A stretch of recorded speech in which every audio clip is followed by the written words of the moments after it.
Hey yo, my name's Bro Dizzle, and in this video you're gonna see the great presentation that other me has put up. His name is Brody, by the way, he's your host, I'm not the host. I'm just here to introduce you. Whooping cough. Whoop whoop. That's the sound that I cough. Alright, well I'm your real host, Brody. I don't know what Bro Dizzle's doing, he's just doing his own thing. I guess he's MCing. You'll see him again, I'm sure. Well, I guess I should start explaining what whooping cough is.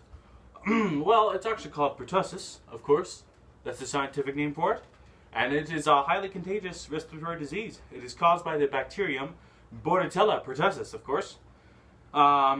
Whooping cough is known for uncontrollable violent coughing that often makes it hard to breathe.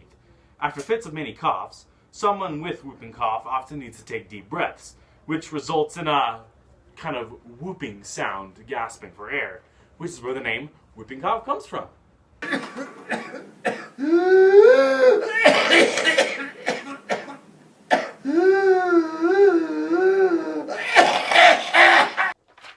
Whooping cough, well, the way it works, you see, is that the bacteria attach themselves to the epithelial cells in the cilia of the lungs and produce a toxin that paralyzes the cilia, which interferes with the lungs' natural order of things.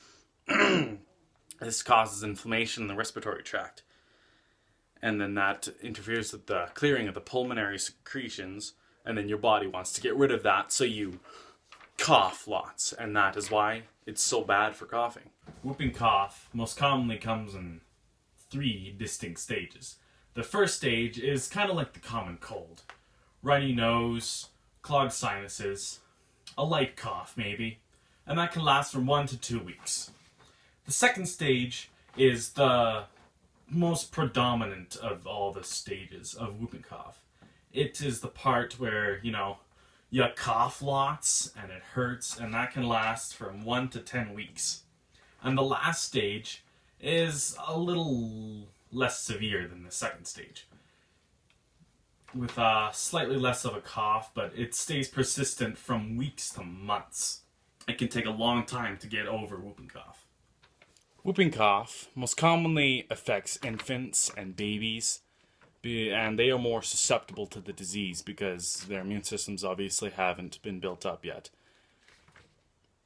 And it can also be fatal because babies can't cough like adults can. Sometimes their faces turn blue and they stop breathing altogether, and they vomit and they don't keep food down, and it's a real bad time. It is especially important to keep people who have whooping cough away from babies, and vice versa, of course. And there's been a resurgence of whooping cough in recent years due to the fear of vaccines and all that stuff. Vaccinate your kids. That is very, very important. I cannot stress that enough. Vaccinate yourself too. Vaccinate your pets, I don't care. Vaccinate everything. It needs to be done. Alright. Now, you're going to see a great presentation by my dad. He's in there too. This great old video. You're going to really enjoy his part. Trust me. Bro Dizzle says so, my boys. No. In the 1940s, a combination diphtheria, tetanus, and pertussis vaccine was introduced, known as DTP. The vaccine contained diphtheria toxin, tetanus toxin, and whole, but killed, Bordetella pertussis bacteria. Not only does this provide protection against whooping cough, but diphtheria and tetanus as well. Sometime in the 1970s, people became very suspicious with vaccines and stopped taking them. Due to this, cases of whooping cough began to increase, and since the 70s are at an all-time high. Take vaccines, kiddos.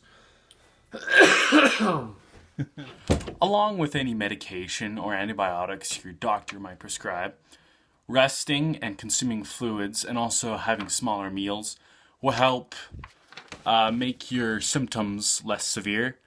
There's nothing you can really do. Cough medicines don't really work for relieving the symptoms. So rest and relax. Being quarantined is also a good idea, as whooping cough is very contagious.